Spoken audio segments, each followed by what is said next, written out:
Hey guys, hi, hello and welcome. This is KG from Cricket for Life. Thank you so much for tuning in. Short delivery. Oh, he's got it. What a catch. What a catch. What an unbelievable catch. That is absolute. He's stunned. He's absolutely stunned. Let's look at the preview of what happened yesterday. Chennai Super Kings versus Sunrisers Hyderabad played at the Rajiv Gandhi International Stadium. We predicted three things yesterday which happened correctly. The teams winning the toss would elect to bowl first. That happened. Moeen Ali was slated to come in place of Mustafizur Rahman. But unfortunately, Patirana had to miss out due to a niggle and they had to play Mukesh Chowdhury in place of him. So we predicted Mukesh Chowdhury, we predicted Moeen Ali, and we also predicted the toss. So everything went as per plan, but the main important thing is that we predicted Chennai Super Kings to win the match, but it was Sunrisers Hyderabad who eventually won the match. So let's look at the preview now. SRH won the toss and they elected to bowl first. It was a very slow wicket, I would say. Initially thought CSK would go firing all cylinders in the power play. So the reason being, it was a black soil wicket, and when Ruturaj or MS or CSK support staff had to, look at the pitch before playing, I really thought they would have fired all cylinders, because in a T20 match, if there's a black soil wicket, the wicket will probably slow down a bit after the ball gets bowled. So the initial 6 overs, CSK should have taken full toll on the bowlers and maybe kind of anchor the innings with Ajinkya Rahane and maybe use Shivam Dube to hit spin. But that wasn't the case. Kudos to Sunrisers bowling as well. They bowled really well. They holded their line and length properly, which made the CSK batsmen play to their own strengths of, timing the ball, because Ruturaj Gaikwad, Rachin Ravindra, Ajinkya Rahane, all these three players at the top are conventional touch players. They don't have a game where they can go bonkers and fire all cylinders. So they had to play their own touch game to get the scoreboard moving. I really thought Ajinkya Rahane slowed up after 9 overs, because he played more than 30 deliveries. When you talk about playing 30 balls, it is almost 1/4 of the entire innings. He just scored 36-37 and the strike rate was around 115-120 in the match. So that was a pretty poor knock from Ajinkya Rahane, I would say. CSK are missing a trick by promoting Ravindra Jadeja at number 4 or number 5.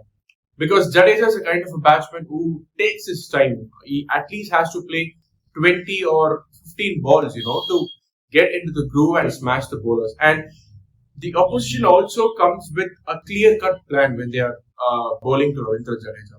I really thought Daryl Mitchell should have come in, because when Daryl Mitchell came in, Jadeja Unadkat and Natarajan were bowling in tandem. And there was also 2 spinners who were bowling, Shahbaz Ahmed and Mayank Markande. So I really thought Daryl Mitchell could have come in, because he has a very good game against the spinners. Not so when it comes to the bowlers. So I really thought Daryl Mitchell could have come in earlier in place of Ravindra Jadeja. And when you see MS Dhoni batting like that against DC, why would you want to promote even a Daryl Mitchell ahead of him? Because just give Dhoni 10 balls. Maybe if he hits 3 or 4 sixes in those 10 balls, you almost get 18 or 24 runs in the number of deliveries he's going to face. So I thought CSK missed a trick there. And even with the team combination, it was not so like CSK, because CSK, when they have a trust on their players, they back them so much that even if they fail, they tend to back them. I thought Samir Rizvi, he just had 2 opportunities. One was against GT, where he smashed the first ball 6 against Rashid Khan. And the other one was against DC. He just played the one ball, it was an edge and it went to Khalil Ahmed, and that was the wicket. This was so unlike CSK, I would say, because if you talk about Mahendra Singh Dhoni, this is not what MS would do. But Ruturaj has his own way of game plan, so maybe we'll have to give it some time to see how he goes about these things. Talking about CSK's bowlings, Mukesh Chowdhury, Deepak Chahar. When we initially thought the pitch was going to be a belter, just like the Mumbai Indians versus Sunrisers game, Mukesh Chowdhury and Deepak Chahar would have had a greater role to play. But when you assess the condition to be a bit slow, it was a no-brainer to bring in Moeen Ali up front along with Deepak Chahar. Because Moeen Ali, with his drift factor coming in and also with his off spin, if he had to bowl the initial overs, the opponents had Travis Head and Abhishek Sharma. So what this would have done is the ball would have moved away from both the left-handers. This would have caused some trouble because Travis Head, please remember, he is not a very good player of spin. Same with Abhishek Sharma as well. So I really thought they missed a trick there. I thought MS would provide his inputs to Ruturaj Gaikwad, but there were no spin introduced. It was after 4 overs that Tikshana came into the attack. It was not even Moeen Ali. Moeen Ali had great control when he bowled yesterday. The leg before trap against Shahbaz Ahmed was a piece of a delivery. Because Moeen Ali with his off spin and also with his drift factor in the new ball could have played a huge role yesterday. Had they picked at least 2 wickets in the initial 4 overs, it would have been curtains for Sunrisers because even after the start they got, they were around 80 runs after 6 overs, but they finished the match only with 2 overs to spare. So even with the start they got, they kind of struggled because the pitch slowed down terribly. So CSK missed a trick there, I would say. Talking about Sunrisers. Sunrisers bowled really well. Patrick Cummins, Jadeja Unadkat, Natarajan. Especially Jadeja Unadkat and Cummins. They kind of banged the ball short with their off-cutters and made the CSK batsmen's life a bit tough. So I really thought they bowled well, and even with their batting, Abhishek Sharma, he won the man of the match. He's been striking the ball really well. It's very good to see an Indian youngster, an Indian left-hander at the top of the order, going and smacking the balls all over. So it was really good from Sunrisers' point of view. Chennai Super Kings and Sunrisers, 4 matches, 2-1, 2 loss. So they both are kind of even Stevens currently. So let us look forward to all the coming matches. That is it from Sunrisers versus CSK. Talking about tonight's match, RCB versus RR. RCB, a team that has blown hot and cold this season. The entire onus is on Virat Kohli to provide them with the start.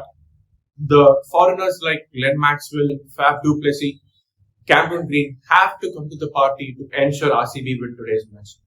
You just can't depend on Mahipal Longroor or DK or Anuj Rabada to just bring you out of danger every single time, because you have to accept the fact that DK is age is catching up with him. Anuj Rabada has blown hot and cold this season.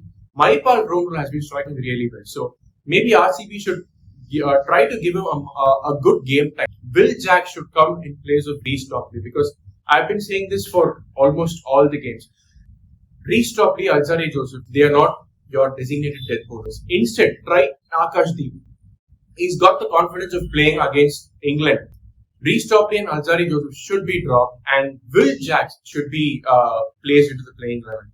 Maybe give him the opening slot. Apart from Mayank Dagar, there is Glenn Maxwell, but you just can't depend on Glenn Maxwell because he's a designated batsman and a part-time bowler. He's not a full-time bowler.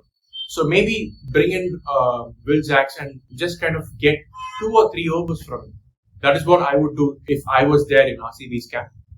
Talking about RR, nothing to change. They have the combination set up, Riyan Parag. It's just that Yashasvi Jaiswal and Josh Butler have to find some form. And talking about their bowling, Chahal, Ashwin, world class, world legends. There's absolutely no talk about them. Trent Bolt right up there, Andre Berger.